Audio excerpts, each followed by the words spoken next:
Uh,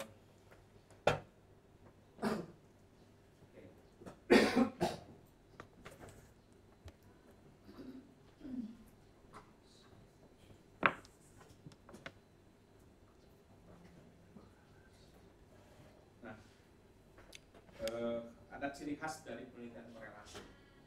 Kita hanya ingin melihat kaitan antar variabel, ya. Dan tidak ada manipulasi sama sekali terhadap independent variabel. Jadi kalau IV itu independent variabel, ya. Kalau saya ada tulisan IV itu independent variabel. Jadi kita nggak ada manipulasi sama sekali. Pokoknya kita variabel itu kita hubungkan satu sama lain dan kita tidak terlibat dalam manipulasi variabel itu. Ya. Kita ingin tahu misalnya respon gendernya, pokoknya ya kita tahunya laki perempuan, nggak bisa kamu pura-pura bencong, ya nggak bisa tuh dimanipulasi. Gender nggak bisa dimanipulasi. Jadi kita pokoknya memang yang kita hadapi betul-betul ini ingin melihat kekuatan hubungan atau korelasi antara variabel. Memang ini logical inference-nya harus bagus, karena apapun itu dimasukin data statistik pasti ada R kuadratnya gitu, hati-hati. Jadi kan kadang-kadang kita aneh-aneh gitu. Jadi yang penting penelitian korelasi itu justru benar-benar kita ingin melihat bagaimana kaitan atau hubungan asosiasi antara beberapa variabel tanpa ya kita memberikan manipulasi sebelumnya. Jadi ini yang yang harus kita pahami bersama. Nah,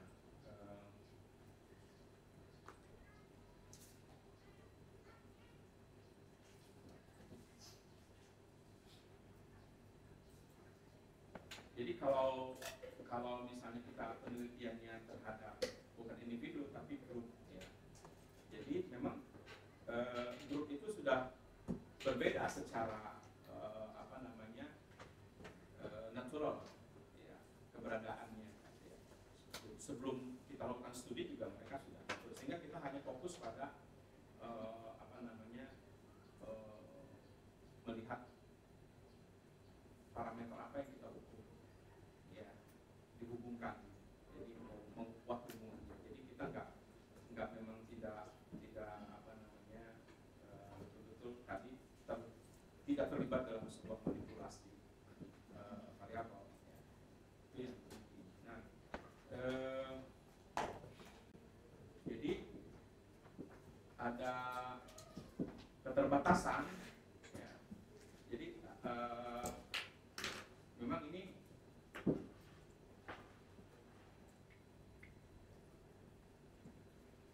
ketika misalnya kita melihat penelitian korelasi, tadi banyak yang secara statistik mungkin korelasinya tinggi gitu, ya. Tapi sebetulnya hati-hati, itu bisa saja itu karena sudah diharapkan sebetulnya oleh peneliti sebelumnya, ya sudah ini duluan gitu, ya sudah. Nah, itu juga hati-hati karena ini mengakibatkan researcher langsung atau peneliti itu mempengaruhi partisipan. Jadi kalau bisa itu kita di luar, betul-betul di luar, tidak masuk ke dalam intervensi dan manipulasi. Dan peneliti juga tidak boleh sangat reaktif terhadap objek yang kita teliti, ya. Misalnya kita ada satu pertanyaan penelitian, apakah ada hubungan antara jumlah waktu yang digunakan untuk makan dengan kemampuan untuk berolahraga. Ya nanti kalau misalnya ininya muncul gitu, tapi apakah betul itu hubungan itu misalnya menunjukkan satu alasan ilmiah gitu kan, ya. Karena ada atlet yang makannya sebentar tapi prestasinya bagus, memaksakan itu, ya, memaksakan itu, ya, tidak ada sesuatu yang dipaksakan, nggak boleh, ya. Dalam korelasi nggak boleh ada yang dipaksakan. Jadi apa namanya, sesuatu yang bisa kita hubung-hubungkan, tapi logical inference-nya itu harus betul-betul memang masuk dalam konteks yang variabel, ya, yang kita ukurnya betul-betul memang berdasarkan hubungan kausalitas yang betul, ya, yang benar, yang valid, ya, seperti itu. Nah, ini keterbatasan yang sering muncul. Kemudian juga penting apa namanya, kita kadang-kadang terlalu mengontrol partisipan, padahal itu tidak penting, ya. Jadi ini juga pengukuran reactivity dari partisipan sebenarnya tidak terlalu penting di dalam korelasi. Beda nanti dengan eksperimen, apalagi yang eksperimennya true eksperimen misalnya, ya. Jadi kadang-kadang kita juga menanyakan sesuatu yang kurang relevan terhadap fokus dari studi kita. Nah, itu mempengaruhi pengukuran di luar kontrol dari partisipan. Nah, ini kalau bisa ini dihindari. Ya, jadi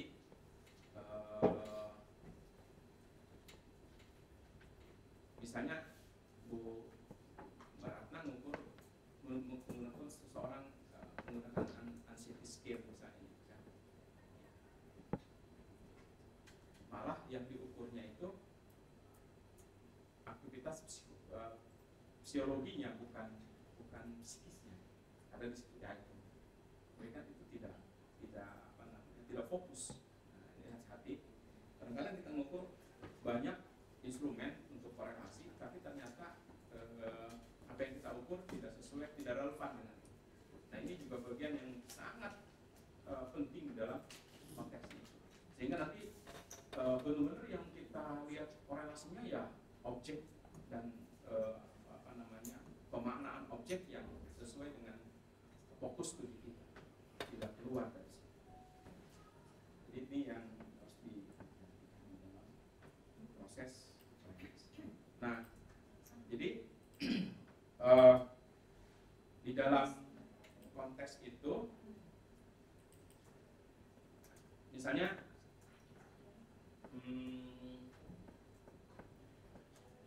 kalau mengukur hubungan antara dua variabel atau lebih, sebenarnya kita sudah cukup menggunakan besaran koefisien korelasi, ya. Jadi kalau dia positif itu artinya bisa dilihat korelasinya, bukan berarti yang korelasinya negatif itu tidak ada korelasi, tidak, ya. Karena dalam produk momen, ya, misalnya ini hubungan antara mabok dengan kecelakaan, ya pasti kan gitu, ya, semakin banyak orang yang mengendarai dengan keadaan mabok, pasti frekuensi celakanya besar. Dia positif, ya. Gitu. Nah, jadi ada juga yang melihat bagaimana waktu yang digunakan untuk belajar dengan waktu yang digunakan untuk pesta misalnya. Nah, pasti akan negatif korelasi. Tapi ini bukan berarti tidak ada korelasi, tapi korelasinya negatif. Ya, jadi kadang-kadang wah negatif nih hasilnya, berarti bukan berarti tidak ada korelasi, tapi korelasinya negatif. Jadi kalau dia min satu itu perfect, kalau dia satu itu perfect untuk positif korelasi. Kalau dia min satu itu perfect negatif. Ya. Itu, ya. Jadi dipahami tentang koefisien korelasi, terutama menggunakan persen produk maupun, karena besarnya antara min 1 dan 1. Nah, ini kadang-kadang ini tampilannya seperti ini. Jadi kalau kita melihat yang data seperti ini, berarti kan ini profit positif terus. Nah, kalau udah seperti kayak gini, udah dipastikan tidak ada korelasi. Ya. Kalau dia datanya berkali-kali diambil, ya pasti begini. Berkali-kali diambil datanya, membentuk nanti dihubungkan dengan ya. Nah ini yang tidak. Nah kalau ini seperti ini hampir sama dengan ini, tapi terlihat sangat acak seperti ini seperti sangat low negative correlation. Ya. Jadi kalau saya mengolah data cuman ini sudah tidak perlu pakai SPSS yang di report, pakai Excel aja udah jadi. Pakai Excel bisa kita tidak perlu pakai. Ya,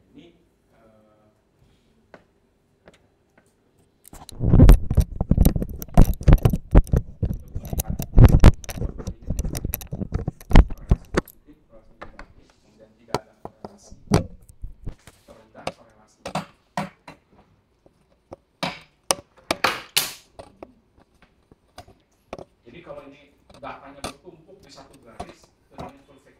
Ini juga begitu, data tertumpuk di satu garis yang negatif. Tapi kalau dia masih tapi membentuk satu garis terus. Nah bisa gambaran ini sebenarnya bisa bisa dicoba ya. Kalau Bapak Ibu menggunakan Excel sebagai latihan aja.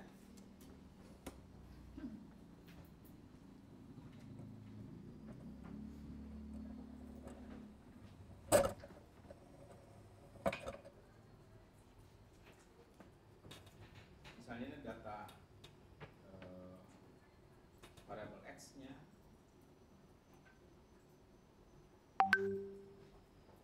frekuensi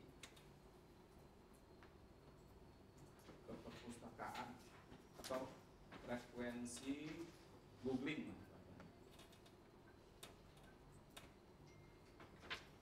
yang Y-nya itu misalnya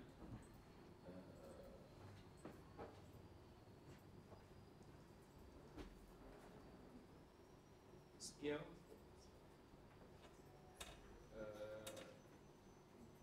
reading analysis misalnya ya, bahasanya lah. Nah, misalnya kita punya data ini,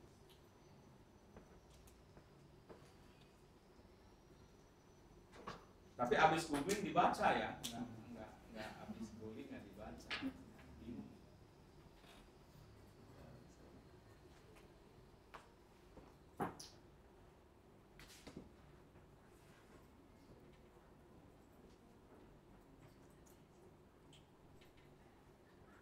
Ya, kita sembarang dulu aja datanya.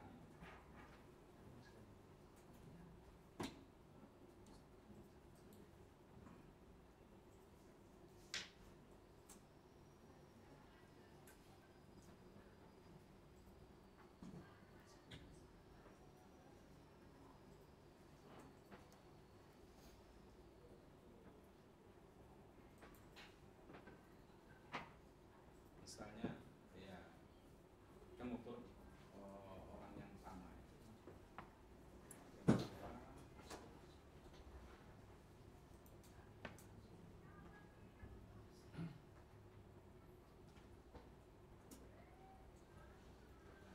sebanyak 25 aja ya, 25 data.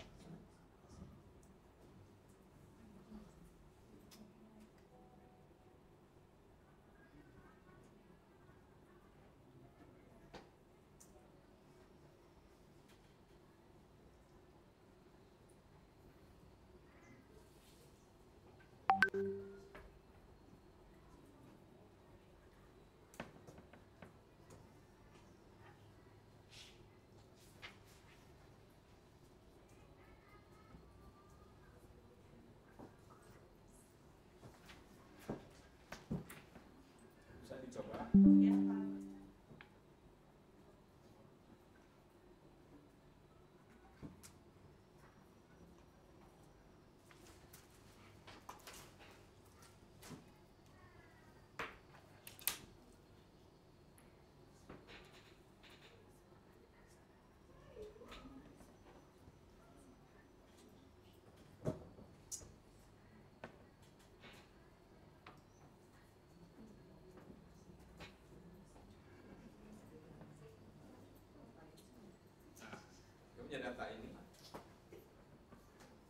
sebetulnya kalau hanya ini saya kan pakai Excel aja. Jadi masuk ini, masuk ke insert, ya kurang gitu ya. Masuk ke insert, kemudian ini ada scatter.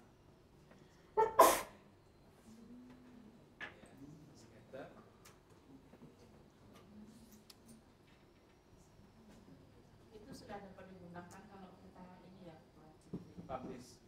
Bisa. Orang saya banyak kan pakai ini kok, pakai ini.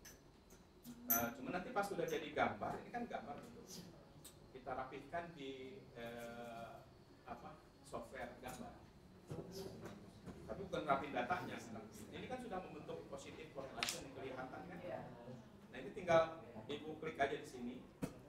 Klik, kemudian add red line. Ya. Pilih yang linear ini. Lalu display equation, display R kuadratnya. Nah ini sudah keluar sudah. Nih. Pakai data ini aja kita sudah bisa publish bahwa R kuadratnya 0, berarti kan ini korelasi positif. Tidak perfect tapi ya besar sekali ukurannya. Jadi ini udah bisa dipakai untuk ini. Pindahin aja langsung ke Excel. Ke Word, misalnya kita langsung menyatakan bahwa terdapat korelasi positif antara frekuensi googling dengan skill reading analysis siswa. Sudah kelihatan. Ya. Lihat datanya membentuk secara linear. Dan ini adalah sudah ada effort. Boleh coba ya. Jadi lebih gampang. Kalau saya menggunakan ini aja, tapi nanti supaya bagus ininya di save as. Ini dia kalau beberapa artikel save as-nya itu picture-nya minta dalam PNG. Nah yang portable network graphic. Kalau beberapa jurnal dia bentuknya di PNG, nyimpennya jangan di misalnya JPG, enggak, dia mintanya di grafik. Sehingga mudah di-convert ke software untuk olah gambar. Bisa lebih bagus. Prof itu bisanya data deskriptif atau yang mana Prof yang Bapak membuat ini termasuk data deskriptif atau kan ada hasil Ini hasil. Ini udah statistiknya sama. Nanti kalaupun dimasukin ke SPSS-nya akan R kuadratnya akan sama. Kan sama semua. Daripada kita ulangnya udah pakai ini. Nggak usah pakai statistik. Statistik juga bisa ngeluarin grafik seperti ini, bisa. Sama persis. Ya. Gitu. Nah, jadi kita optimalisasi hal yang paling sederhana aja menggunakan ini. Sudah dapat untuk ini. Ya. Publikasi. Jadi nggak usah pakai SPSS lah, itu sudah dapat ini. Dan orang kan tidak harus. Jadi udah ada. Jadi saya menyatakan bahwa data analis menggunakan Microsoft Excel. Nggak apa-apa, tidak usah SPSS. Karena semakin mudah alat yang digunakan, tapi dia sangat dia bisa langsung. Ini kan bisa langsung kita copy ke MS Word ya. Jadi akan sangat mudah sekali. Walaupun langsung di copy nggak apa-apa. Microsoft Word. Dia kata-katain di Microsoft Word-nya, ini bisa langsung dapat. Udah di Microsoft Word. Dan ini bisa di sini ini dulu dipilih dulu yang ada keterangan misalnya XY-nya apa, ini kan ada dipilih di sini. Yang bisa dalam bentuk ini juga bisa.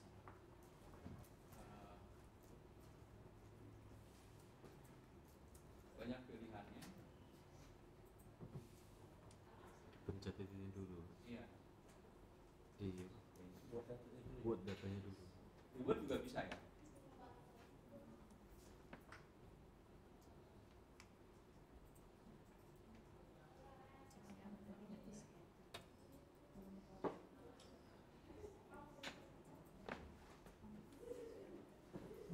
Baru muncul.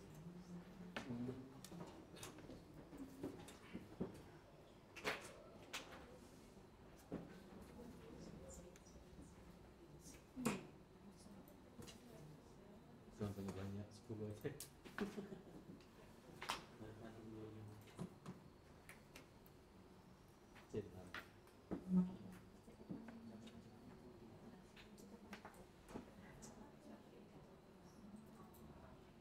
ada ya, Y-nya kan bisa dinamakan, dikasih ini.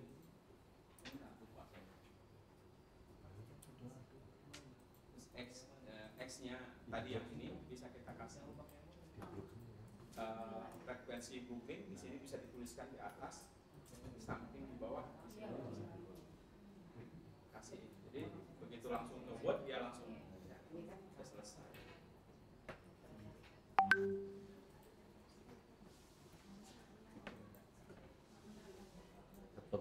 Nah, ini beberapa contoh korelasi antara sekarang kan lagi ngetrennya STEM pembelajaran. Ini adalah jurnal Q1. Penelitian korelasi masih potensi untuk masuk ke dalam Q1. Jadi jangan ini sebenarnya saya lagi meneliti ini karena kan laporan dari Kemensaindikti, Saintek, anak-anak muda kita sudah mulai turun minatnya belajar STEM, sains, teknologi, engineering, matematik. Gitu. Yang paling saya ceritakan, saya sudah survei. Ya, pilihan pertama anggota dewan, anak muda sekarang. Pilihan kedua, konten kreator. Nah itu pura-pura jadi orang bego di videoin dapat duit. 10.000 sehari dapat duit. Setelah 7 tahun dia bekerja atau Ini adalah salah satu contoh melihat bagaimana korelasi antara pengetahuan karir, kemudian sertifikasi dalam matematik, kemudian interest karir, ya, sama aktivitas karir. Ini mungkin orangnya Baratna ini, orang bimbingan konseling. Tapi orang ini tentang karir. Tapi ini sampelnya sangat banyak, 1448. Luar biasa.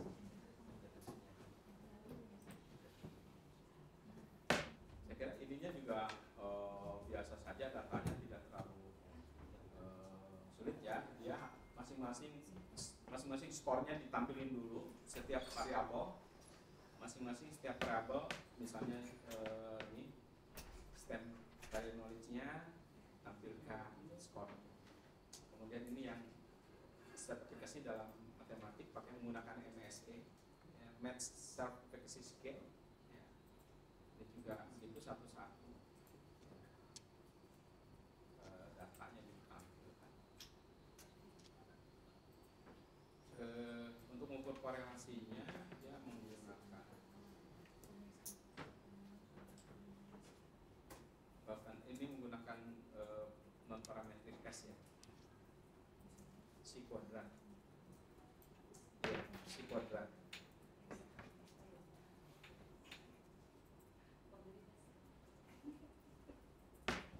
regresinya karena pakai SPSS karena dia pakai si kuadrat ya. Jadi menggunakan non parametric. R kuadratnya 0,78 menggunakan hanya itu aja informasinya. Jadi datanya dimasukkan terus si kuadratnya berapa ya. Jadi dimasukkan ketemu R kuadratnya 0,78. Hanya itu aja informasi, angkanya nanti dibahas ya. Jadi tidak terlalu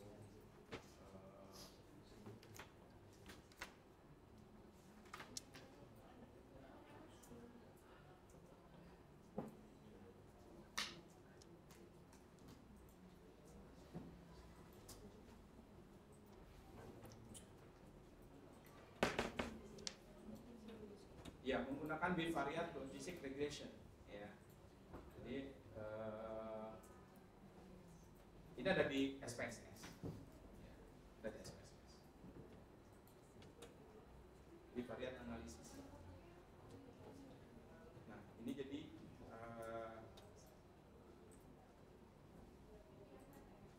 nanti kalau misalnya kita disertasi, ada pengelompokan parameter, lalu ingin dilihat hubungan dan parameter ini. Ya. Jadi bisa itu terjadi, kita analisisnya korelasi saja. Nah, ini yang kemudian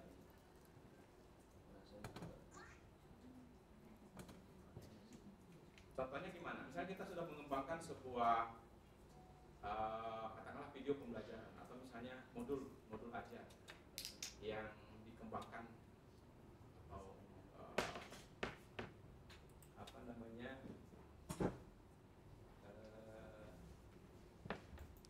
apapun itu ya.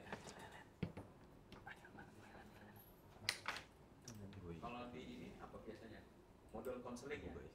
Kalau di modul konseling kan macam-macamnya. Kita punya modul baru untuk konseling misalnya. Tapi kita ingin melihat apa namanya respon. Ya. Ada nggak dari modul ini kita ingin melihat hubungan respon yang muncul dari siswa, berbagai respon misalnya gitu ya terhadap ini. Misalnya yang pertama dari sisi meaningfulness misalnya. Apakah ada sebuah modul yang kita ukur meaningfulness-nya ya, dengan nanti terakhir performance misalnya gitu. Kan itu bisa diukur ya, semakin dia memaknai dan bisa apa namanya semakin bermakna sesuatu bagi seseorang, teorinya kan begitu ya, maka dia akan ada semacam intrinsic motivation untuk terus menggali itu, kan gitu. Saya aja kalau misalnya melihat tampilan, walaupun itu susah gitu ya matematikanya, tapi dia penyajian representasinya itu bagus, pemaknaan, menjelaskan makna kata-katanya itu, maka saya akan lebih mudah untuk memahami. Nah, bisa dilihat dari perform atau misalnya hasil belajarnya seperti apa. Jadi banyak yang bisa kita ya. Jadi makanya mengembangkan satu bahan ajar apapun itu termasuk modul yang dikemas dalam konteks kebermaknaan. Nah, itu sekarang kan lagi agak sedikit tren terkait dengan deep learning, meaningfulness, mindfulness dan joyfulness. Oke. Jadi itu yang ini. Oke, jadi itu untuk korelasi.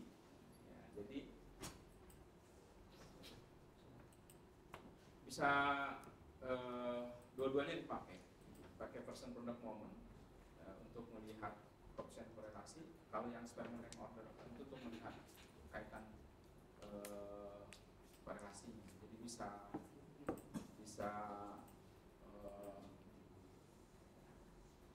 nah, hati-hati ketika kita menggunakan data-data yang masih datanya itu ordinal. Nah, ini yang saya tadi perbedaannya. Jadi kalau data ordinal kita menggunakan Spearman rank order correlation. Kalau yang menggunakan data interval menggunakan person product moment. Hasilnya sama sih ininya, apa namanya,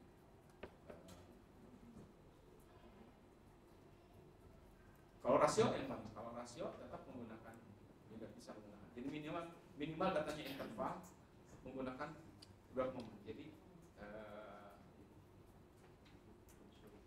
kalau yang ordinal bisa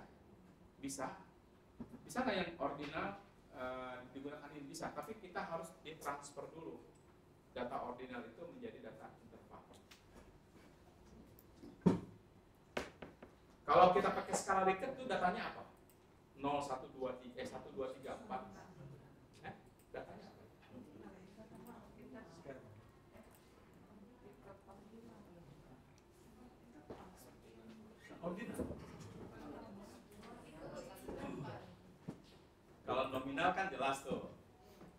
laki-laki, perempuan 1, 2 gitu kan.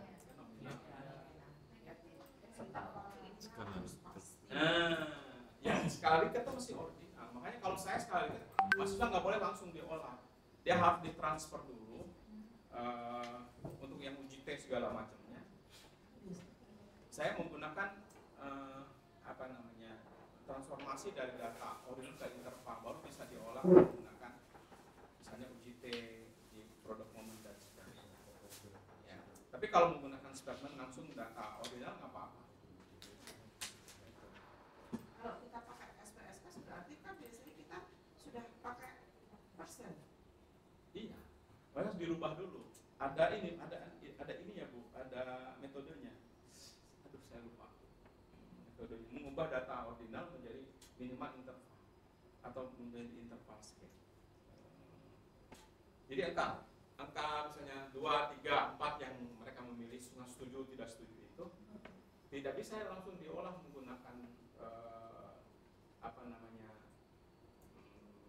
statistiknya inferensial, nggak bisa. Dia harus minimal datanya kan interval. Nah interval itu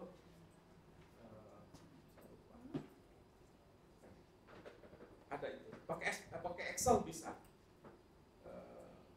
Pakai manual Excel atau pakai SPSS bisa ngubah. Kalau zaman saya dulu kan kalau pakai Excel, pakai SPS punya Prof. Sutrisno Hadi itu. Nah, tapi kok yang juga akhir-akhir ini saya lihat pakai SPSS yang baru-baru ini langsung mas pakai Parsing. Ya karena udah ada MSI namanya. Karena di SPSS yang baru sudah ada MSI. Sudah ada MSI-nya, sudah ada untuk mengubah. Successive internal method MSI. Jadi mentransformasi data ordinal menjadi interval. Itu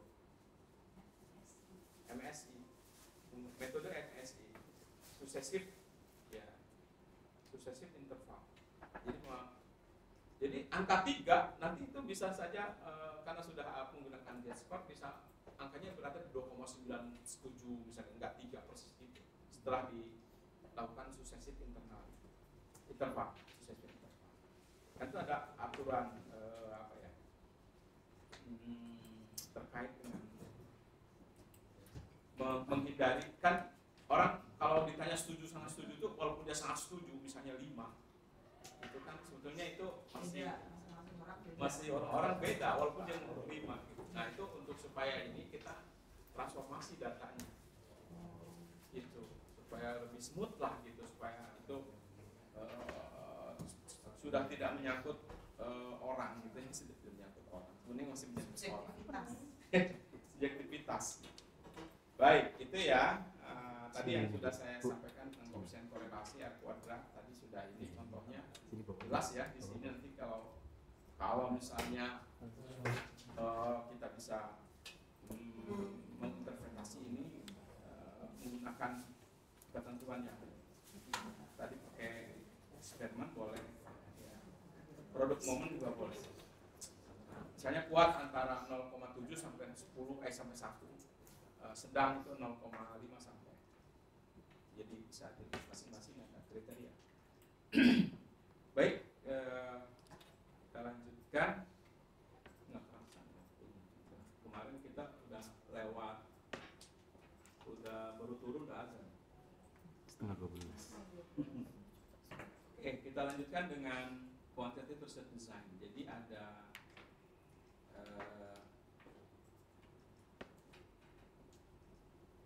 di eksperimen ya, ada yang true experiments, ada quasi eksperimen, ada non eksperimen. Ya. Kalau kita pakai umumnya penelitian pendidikan ya kuasi eksperimental. Kenapa? Misalnya kita mau masuk kelas, sekolah sudah punya aturan, ini sudah sekolahnya kelasnya sudah ditentukan, ini kelas ini sini. Boleh nggak kita true eksperimen pakai random? Tapi kadang-kadang sekolah nggak mau. Jangan diacak-acak lagi anak-anak saya, biar aja kalau mau penelitian anak-anak satu itu nggak boleh mereka. Kalau kelasnya di random dikocok lagi, penempatan kelas kontrol, kelas eksperimen itu dikocok lagi. Jadi sekolah nggak mau. Tapi makanya ada kuasi eksperimen. kuasi eksperimen juga ini kan kita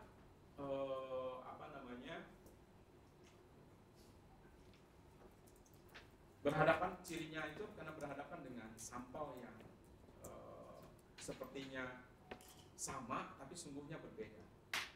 Jadi kuasi banget gitu. Misalnya sama-sama umurnya 14 tahun, anak SMP, gitu kan. Walaupun itu sama, itu belum tentu juga dia punya kesamaan yang lain. Nah, makanya kuasi eksperimen umumnya menggunakan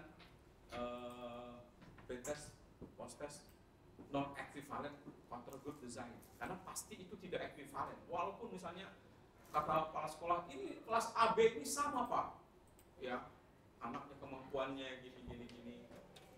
Kalau kami tes rata-ratanya selalu sama mereka, betul, oke. Ya.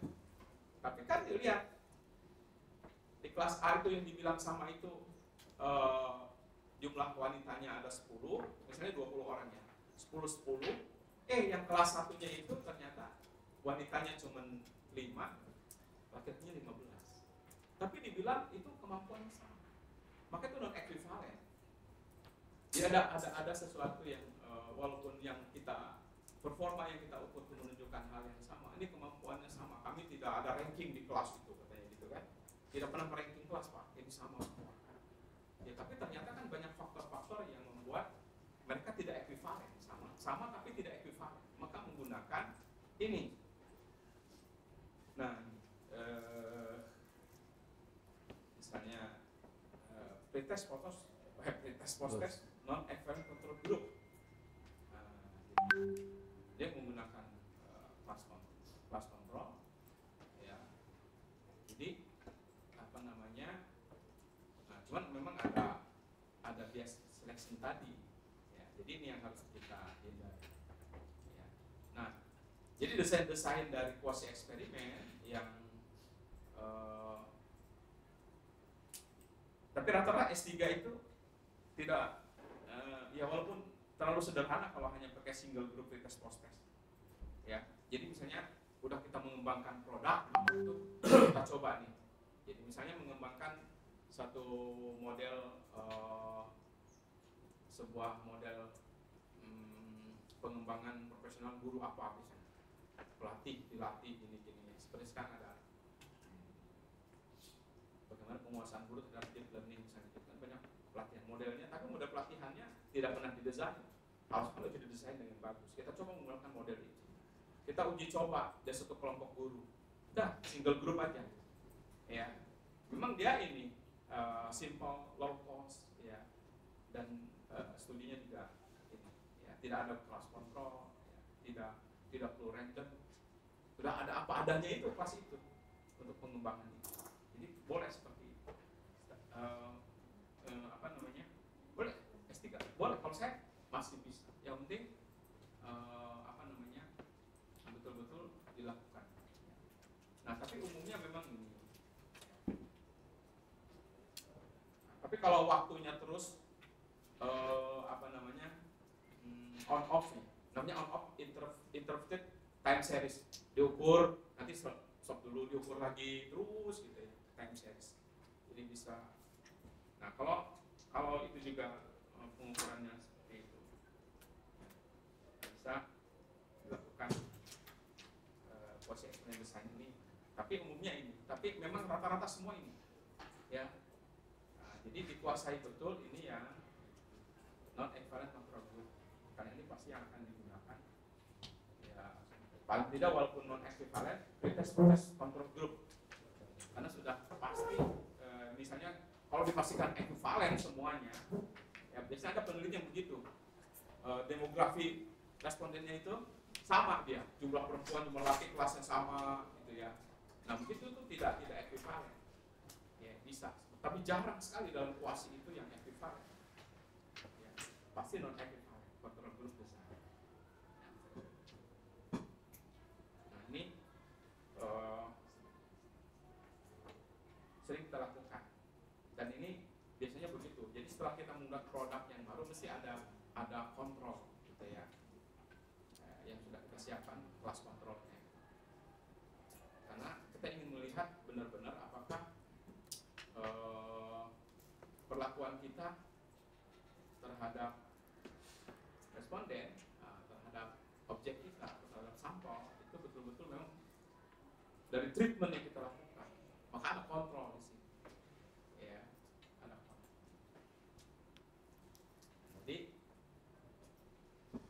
ya keterbatasannya memang masing-masing ada ya. Jadi tapi kalau memang sudah kita pastikan bahwa yang umumnya digunakan, saya membimbing di UPI di mana gitu, umumnya memang menggunakan pretest protest non equivalent control group design. Jadi ini yang desain yang paling menjadi favorit dari semua peneliti eksperimen atau kuasi eksperimen.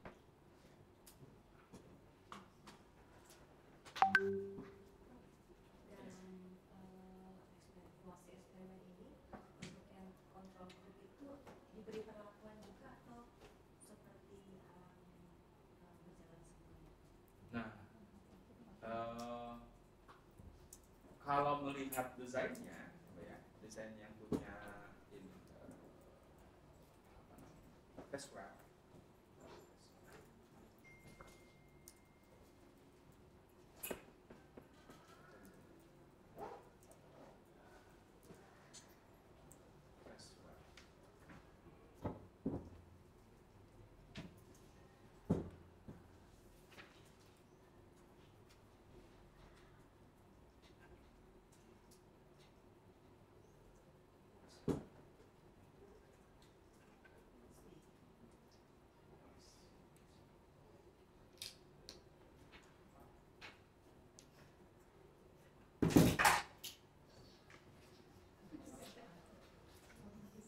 Mas Longit.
Umumnya memang begini ya di gambarnya itu.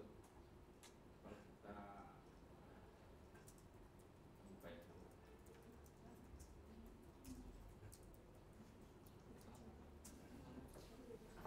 tapi sebetulnya di sini bukan tidak ada treatment, ya, tetapi memang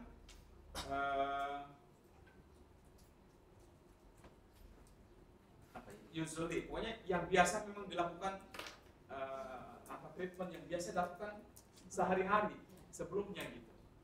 Makanya disebut dalam beberapa artikel itu konvensional apa ya? Kalau dia misalnya teaching, ya konvensional teaching and learning. Jadi tapi ada treatment, tidak ditreatment oleh kita sebagai peneliti, tapi memang dia menggunakan pembelajaran yang biasa dilakukan oleh guru di kelas ini. Konvensional. Iya, makanya disebut konvensional. Berarti dia hanya nanti dibaca pada saat retest post test saja. Iya, retest post test, terus kalau ini kita treatment di kelas eksperimen, dia nggak di treatment. Iya. Karena di mahasiswa S1 kami ada perlakuan selama ini salah. Iya, perlakuan betul ada, tapi bukan treatment yang tapi dia dibiarkan sebagai. Jadi makanya kalau riset kita eksperimen, post eksperimen seperti itu, sebaiknya yang kelas kontrol tuh ya diajar oleh guru, yang gurunya itu. Kita hanya menutip pretest, post test supaya itu memang kontrol benar. Ya. Tapi ini mau nanya terkait dengan pengujian rubrik penilaian. Kan biasanya kalau di Botan Growth itu kan kita mau mengukur keterampilan, sikap dan motivasi misalnya. Nah itu kan ada endgame juga. Apakah kita pakai endgame-nya atau kita pakai si kunci potensi state-nya aja? Oh, konteksnya itu ya. Jadi gini, misalnya ini kan ada dua kelas nih, kelas eksperimen dan kontrol. Jadi untuk melihat efektivitas sebuah treatment, gitu, sebuah treatment. Jadi ada ukuran efek. Pertama bisa analisis gain ternormalisasi. Kalau uji T itu hanya melihat beda atau tidak antara kelas kontrol dengan eksperimen hasilnya. Itu kan hanya itu saja, batas itu saja. Berbeda secara signifikan, tapi kita bisa menganalisis kenapa berbeda itu saja. Nah, tapi ingin melihat apakah itu sejauh mana efektivitas itu dengan analisis normalized gain, misalnya begitu. Ya. Nah, kan ada kategori kalau di atas 0,7 itu tinggi, antara 0,4 sampai 0,7 sedang, di bawah itu rendah. Itu adalah uji efek dari atau treatment, efek dari treatment. Tapi itu sebetulnya tidak cukup untuk menggambarkan itu, karena itu kan ya. Tapi itu lebih dalam daripada hanya sekedar menghitung gain. Pretest dikurang post test misalnya, berapa gainnya? Tapi kalau post test dikurang pretest dibagi dengan skor maksimum dikurang pretest, itu namanya normalize, kan itu normalisasi. Gitu. Makanya bentuknya seperti itu. Tapi itu juga kurang apa ya? Analisisnya hanya melihat sejauh mana akuisisi yang perlakuan itu oleh si sampel ya, per individu. Karena itu bisa hitung per individu. Nah, tapi untuk melihat kaitannya dengan grup, misalnya apa benar-benar grup itu memungkin atau tidak, sehingga benar-benar itu efek dari hanya treatment saja, biasanya menggunakan ANCOVA, Andes covariance, di mana nanti memunculkan namanya eta square, kuadrat, eta kuadrat atau eta square. Dan itu menunjukkan efek size, ukuran efek. Nah, itu bedanya di situ. Nih saya tunjukin.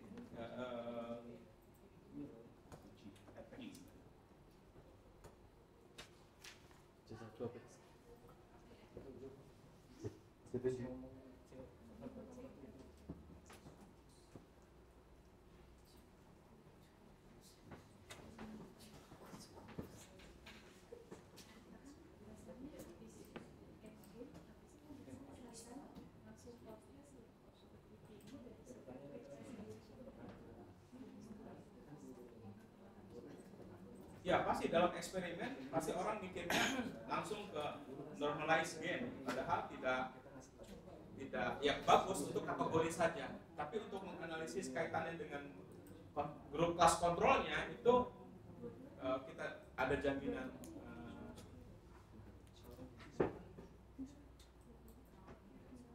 Nah ini artikel saya yang di Q1 ya, walaupun ini saya ada PDF. Sampai ke benar-benar efek size.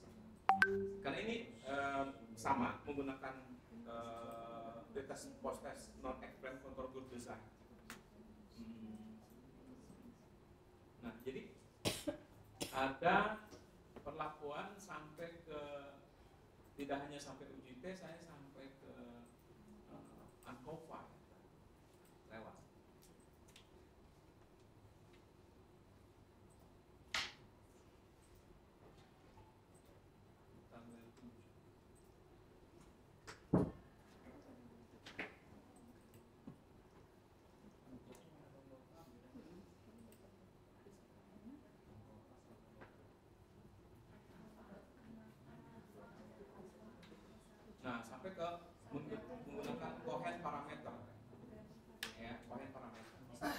data ini nanti dimasukkan ke parameter Cohen. Saya menggunakan itu untuk melihat efek size. Tapi ada artikel yang langsung menggunakan dari SPSS, dia saya lihat ya, menggunakan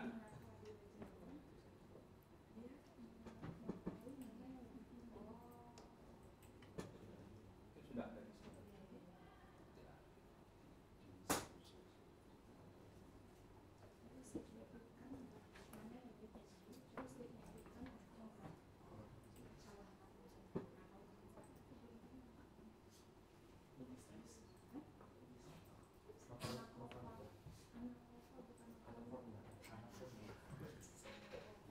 Analisis covariance.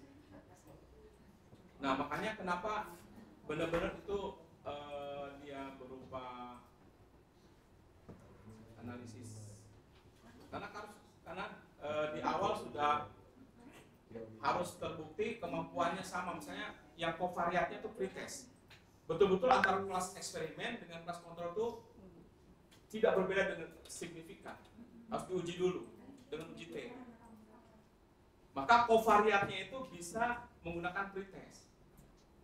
Ya, saya coba cari dulu ya artikelnya.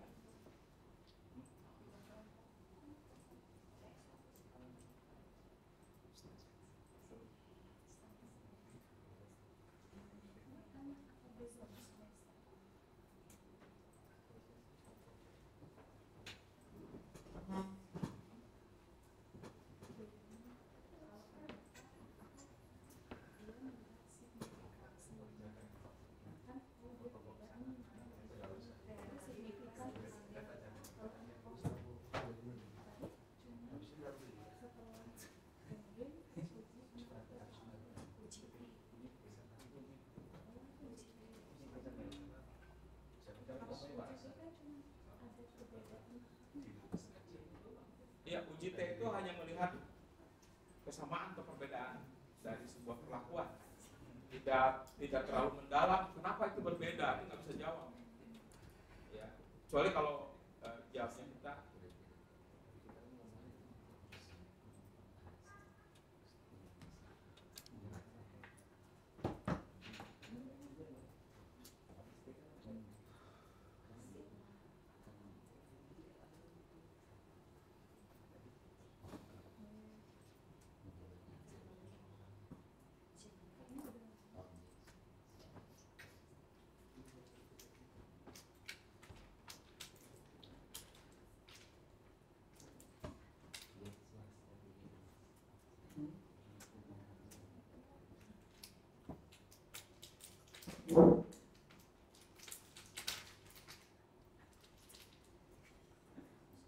Bukan apa sih?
dalam SPS itu eta kuadrat seperti ini.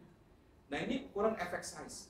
Jadi kalau misalnya kemampuan problem solving antara kontrol eksperimen dengan kontrol, ya, dia sampai mengukur eta kuadrat. Eta kuadrat itu effect size, ukuran efek bahwa perlakuan itu betul-betul di kelas yang kita lakukan itu hanya itu saja dampaknya, tidak yang lain. Kan bisa saja murid bisa bagus performnya bukan karena dampak perlakuannya, tapi misalnya yang meneliti lebih cantik dari gurunya, bisa kan? Semangat dia, misalnya. Bisa aja. Tapi itu tidak. Kalau dengan ukuran effect size karena sudah betul-betul mengukur terkontrol di awal bahwa ini dijelaskan di sini nanti yang menjadi kovariatnya itu pretest karena sama nilainya. Ya. Nah sampai ini Bapak Ibu sampai keluar eta kuadrat menunjukkan ukuran efek dari treatment.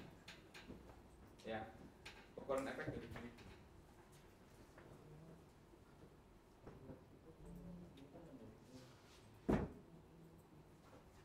Ini ya ANCOVA. Jadi bukan kalau ANOVA kan hanya membandingkan perbedaan tak kelompok. Misalnya gini, kalau ANOVA itu yang satu arah ya. Minimal kalau UJT itu 2. UJT nggak boleh lebih dari 2. UJT itu hanya 2. Misalnya kelompok A, kelompok B. Kita bandingkan. Nah, 2. Tapi kalau 3 perlakuan di 3 kelas berbeda gitu, itu harus menggunakan ANOVA. Lebih dari 2 menggunakan ANOVA. Iya itu ya. Jadi kalau lebih dari 2 menggunakan ANOVA. Sehingga bisa membedakan treatment 3 perlakuan. Misalnya kelas A menggunakan PBR, kelas B menggunakan PJBR, kelas C menggunakan discovery learning. Kita ngelihat mana perbedaannya, performnya siswa dalam pretest, post-test semua dilakukan. Nah itu ANOVA nggak boleh pakai ANOVA one way ANOVA ya, untuk membandingkan kelompok yang lebih dari 2. Kalau cuma 2 kelompok ya UJT aja. Apa bedanya dengan ANCOVA? Tadi ANCOVA sampai menghasilkan dampak treatment, efek size, ukuran efek. Nah ini.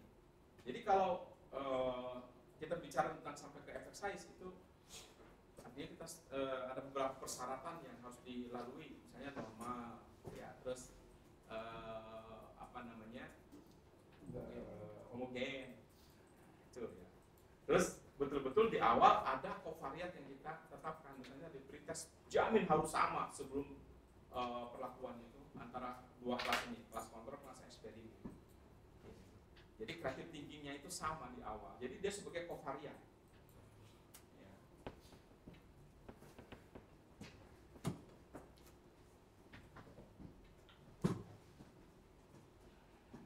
Nah, White sebutkan di sini. Ya nih. Pasti dia kalau nggak disebutin dia saya curiga ini. Tapi benar dia benar nyebutin di sini. Ya. Jadi gini. Covariant analysis was used to analyze the difference between chemistry test two group using the pretest score as a covariant. Jadi covariant itu pretest. Karena dia pasti sama di awal itu nilainya. Ya. Gitu. Sebutkan di sini. Nah, homogenitesnya harus ditunjukkan bahwa terjadi regresi slope-nya. Jadi ini harus menunjukkan ini homogenitas dulu, baru syarat dari uji ANCOVA itu homogenity. Ya. Hanya betul-betul karena antara kelas kontrol dan eksperimen benar-benar hanya karena ingin tahu kita bahwa itu hanya faktor treatment, bukan faktor yang lain. Ya. Nah di sini pretest score as covariant. Jadi kalau nanti di pilihan di SPS itu covariant maksudnya apa? Pretest. Terus masukin di ke sebelah kanan tuh, klik. Ada tanda panah di sini, pretest sebagai covariant. Klik di sini. Di SPSS.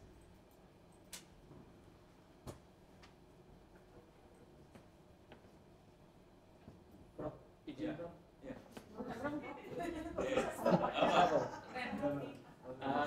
Terkait yang one way ANOVA tadi itu kan 3 kelompok kan ya? Iya, minimal 3. Ya minimal 3. Sementara kan kalau desain eksperimen itu kan hanya ada class control dan eksperimen, eksperimental group dan control group. Terus desainnya apa itu kalau untuk yang one way unobstructed tadi? Jadi gini, jadi bisa eksperimen 1, kelas eksperimen 2, kelas kontrol. Oh, jadi boleh kelas eksperimen itu? Boleh. Oke. Ini kembang kelas eksperimennya 2. Jadi ada juga gini, misalnya kelas ini konvensional yang kontrolnya. Ini misalnya STEM dengan STEM aja.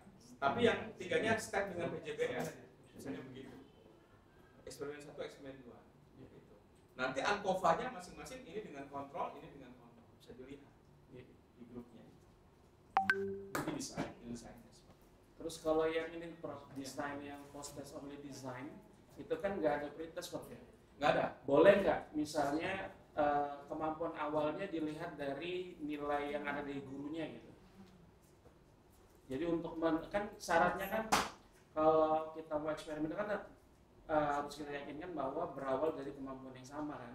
Itu dilihat dari pretest gitu. Nah kalau misalnya proses only design kan nggak ada pretest tuh. Nah boleh nggak kita menganggap kemampuan awalnya itu dari nilai yang sudah eksis gitu ya, misalnya dari ulangan harian atau dari nilai rapor sebelumnya gitu, semester sebelumnya? Bisa. Boleh. Ya, tapi memang bias ya.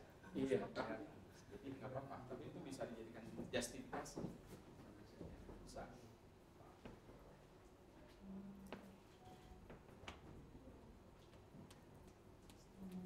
Kalau penelitiannya berupa action research, ya itu nggak apa-apa bisa.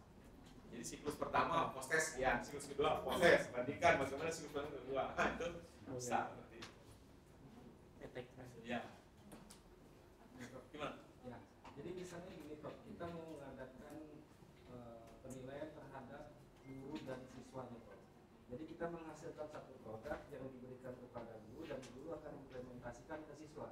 Nah itu model penilaiannya bagaimana ya Prof? Apakah mereka itu ada pretest post test ulang atau bagaimana? Ya tergantung, Bapak mau desainnya yang mana? Ke gurunya Prof. Ke guru misalnya. Tapi kita melihat apakah produk ini berhasil karena di dalamnya kan ada rubrik penilaian Prof. Iya, Jadi betul. agak bingung di situ Prof. Gimana? Enggak, jadi Bapak targetnya apa dulu? Jadi yang mau diukur apa? Kalau ke guru, apa yang mau diukur ke guru itu? Katakanlah misalnya mengukur sisi performance-nya. Ada rubriknya kan performance guru itu. Gitu. Bisa performance dilihat dari cara menyampaikan, menjelaskan, ada data kan. Nanti di ujung kita ingin melihat bagaimana korelasi antara performance guru dengan hasil belajar siswa. Bisa. Gitu. Dua-duanya diukur. X-nya ada 2 coba ya? Atau gimana? Enggak, itu kan bukan X-nya 2. Makanya gini, kita kan mengukur efektivitas sebuah produk yang digunakan guru untuk mengajar, untuk menyampaikan ini kan. Berarti kan produk ini ya sebagai variabel bebasnya kan. Variabel yang terukurnya itu misalnya performance siswa Y-nya. Performance siswa. Gurunya sebagai apa? Guru di situ yang itu dia variabel moderator. Berarti harus dipisahkan dulu antara guru Iya. sama siswa. Betul. Hasil. Jadi kita kategorikan dulu mana yang X sebagai variabel bebas, mana yang Y sebagai variabel terikat. Nanti ada variabel moderator.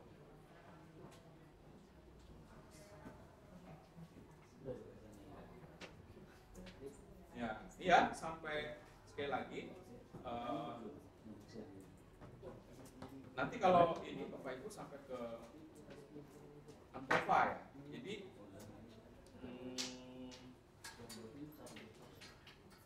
sampai bisa mengukur ini apa namanya. Tidak terlalu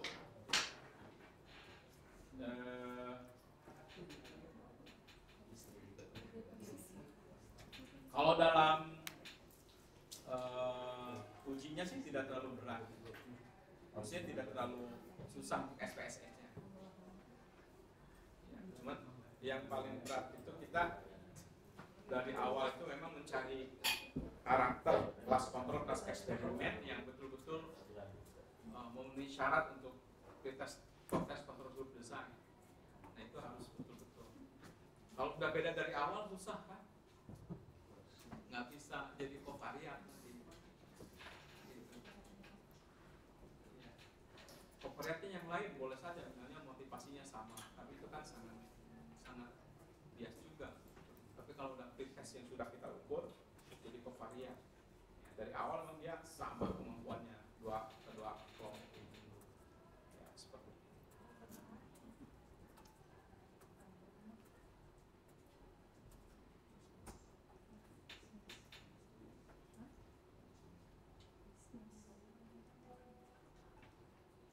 Jadi tidak cukup Pak ya sampai end game Pak. Kalau bisa eksperimen itu sampai ke etap kuadrat dengan ANCOVA. Kita ingin lihat betul-betul efek size itu dampak perlakuan treatmentnya itu betul kelihatan. Kalau end game dia belum kelihatan, hanya kategorinya tinggi, sedang. Tingginya kenapa? Nah kalau yang ini bisa melihat perlakuan treatmentnya itu betul-betul terlihat dari etap kuadrat. Karena bisa saja end game-nya tinggi, tapi eta kuadrat cuma 0, sekian, itu bisa terjadi. Gitu. Nah, analisisnya dilanjutkan dengan eta kuadrat ANCOVA. Jadi Bapak Ibu bisa memetakan antara desain, kemudian nanti kemungkinan apa yang kita ukur gitu ya, atau katakanlah variabel Y-nya ya. Kemudian toolsnya, analisisnya. Nah ini sudah dipetakan. Kan sebenarnya gampang-gampang aja. Kayak artikel ini yang mana tadi?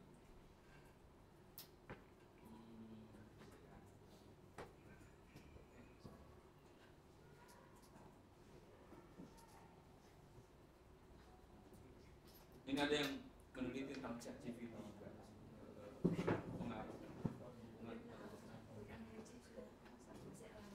Hubungan antara kemampuan membuat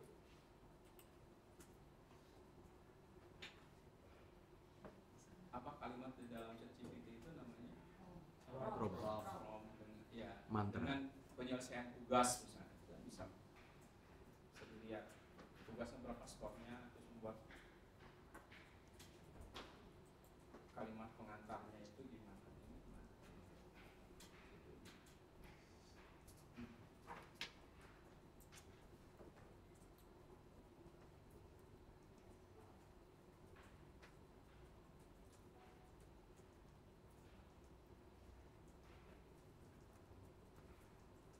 Jadi peta konsep itu risetnya masih 2024 masih jalan, masih laku untuk. Oh dulu kita kan punya peta konsep itu udah lama ya, tapi ternyata ini masih bisa menggunakan peta konsep mapping. Ya. Tadi saya buka artikel mana?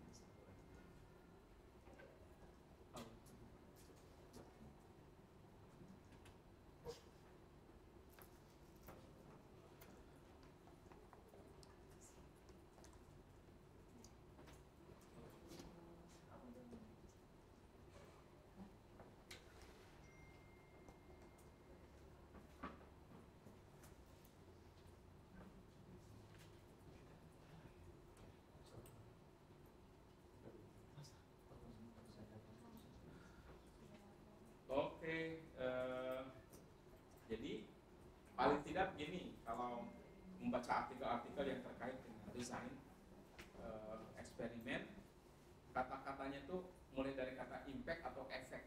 Jadi kita cari di sini, misalnya efek apa gitu, terus ininya apa?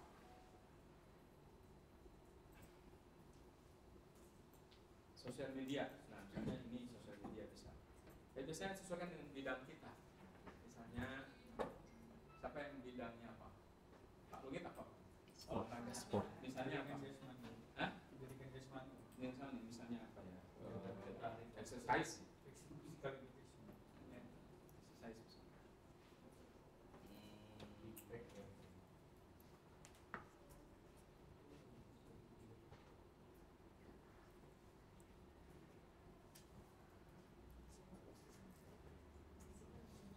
Nah, ini misalnya.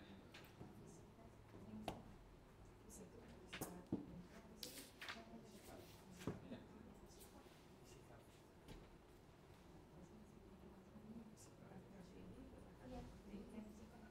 Bisa seperti ini. Jadi mulai kata-kata impact atau effects, misalnya itu yang melihat.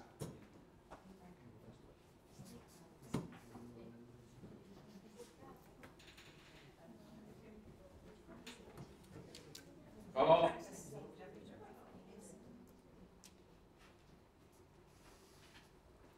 interaktif modul, tadi ada modul.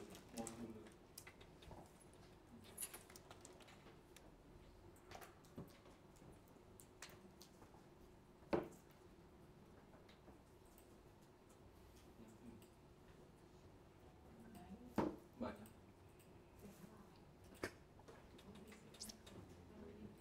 Kalau di ini mobile technology ini yang AR teknologi, effect of augmented technology. Nah ini juga pakai modul ya, modul AR. Bisa juga seperti itu.